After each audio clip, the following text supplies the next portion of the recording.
one thing na kahit itago natin, minsan talagang kusang lumalabas. Yes. And when that happens, tayo lang din mismo ang makakakalma sa ating mga inner thoughts and insecurities. So yan ang gagawin natin today. I-play natin sa LED ang mga hanash ng ating inner self, and then tayo din mismo ang hahanash sa kanila, pabalik to our own self. Nice! Gusto ko yun. Gusto ko yan. Hanasha. So, bahala ka kung gusto mong pagalitan or i-comfort ang sarili mo, nasa sayo na yun. Okay. Kaya ako na ang magsisimula nito, Okay, Mars. sige, Mars. Tingnan natin Sige, kung ano ba tong hanash ni Mars kami. Alam nyo, naiinggit kasi talaga ako dun sa mga kaibigan ko na pumupunta sa ibang bansa para magbakasyon. How? Paano nila nagagawa yun? Kasi gusto kong ilabas yung mga anak ko, dalhin sila sa ibang bansa para ma-experience nilang lumabas, mask-free, pumasyal, ganyan. But how? Ang liliit nila, ang daming travel restrictions. So, naiinggit lang ako dun sa mga tao na kayang i-push ang travel sa panahong to. Kasi ako, parang hindi ko kasi talaga kaya.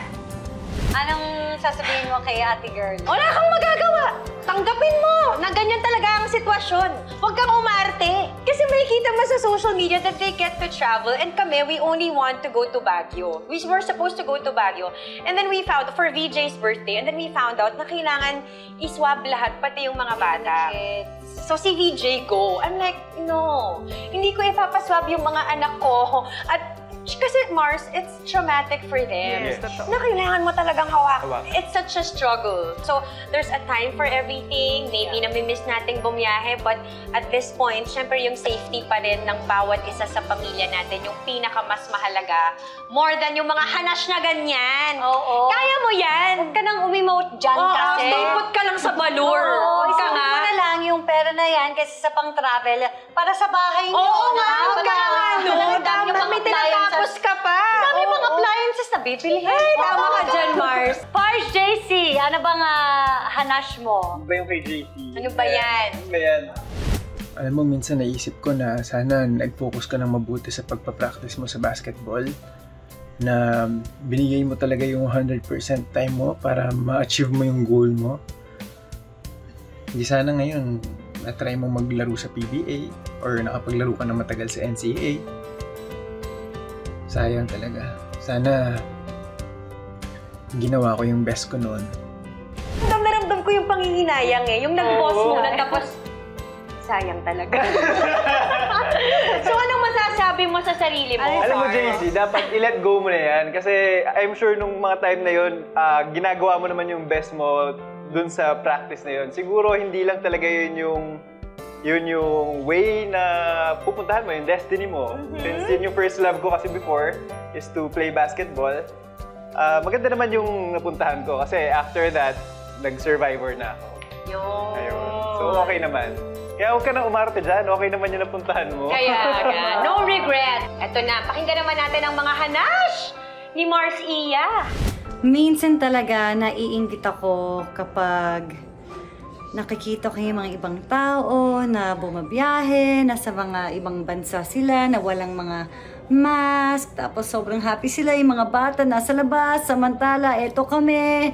Alam mo, Iya, namang problema ka kung kailan ka babiyahe. Samantala may mga ibang tao na may problema sila kung saan sila kukuha ng pera ng pangkain nila para sa araw lang na yun. Tama? Yes. Kaya ikaw, valid naman, pero... Valid naman, pero hindi siya importante na bagay ngayon. Tama, Mars. Oo. Parang I hope that you remember that you are still in a very good place. Right. That despite this pandemic, you have still been very blessed. That's right. And you will have your time to travel with your family and with Mars. So yun lang naman. Pero appear tayo dyan, Marcia. Yes. Makakabiyahe din tayo. Correct. Okay? Mars Lovely. Ano bang hanash ni Mars Lovely? Hindi ako magaling mag-English. Nasasaktan ako every time na tinuturuan ako na hindi in a good way. Nasasaktan ako kasi alam kong hindi ako marunong sa part na yun.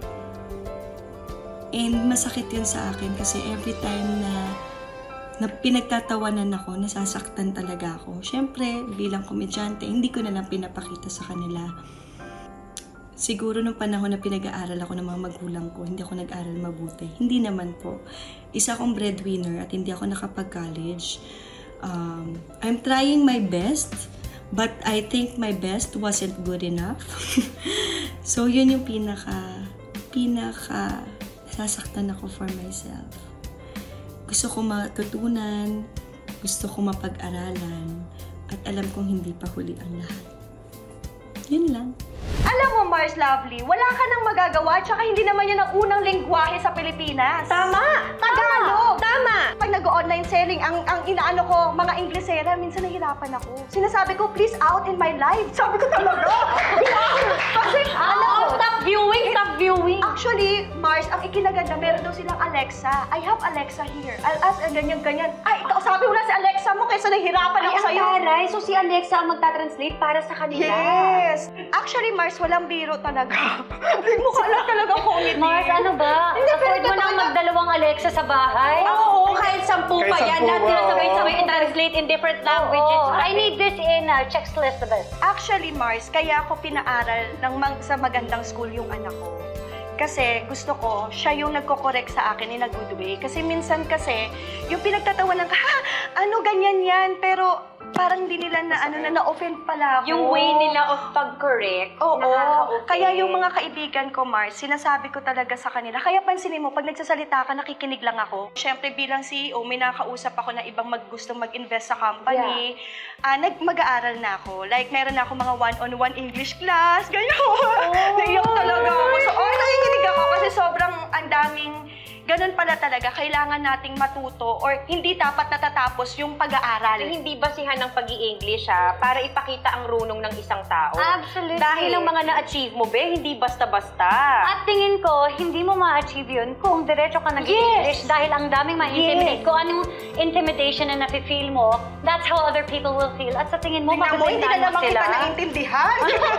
Masyadong mabilis, Mars. Pero totoo, I think part of your success is because you speak Tagalog. In a and language not that English. people can relate with Yes. and understand. Yes, and kung ano talaga ako, pinapakita ko Yes. talaga. Yan. Tsaka minsan, di ba, pag may English ka sinasabi, ano yun? Ano nga yun, te? Ano ibig sabihin? Sa tingin mo, magkakatrabaho ako dito sa Pilipinas kung hindi ako natuto na mag-Tagalog? Oo nga, no? So, baliktad lang din. Oo. So, Lovely, huwag kang mag-inarte. Tama! Swerte mo nga. Oo. Wala kayo nabenta sa kaya Oo. buti na lang hindi ka marunong mag-English masyado. It was, kumbaga, blessing in disguise. Yan. Oo.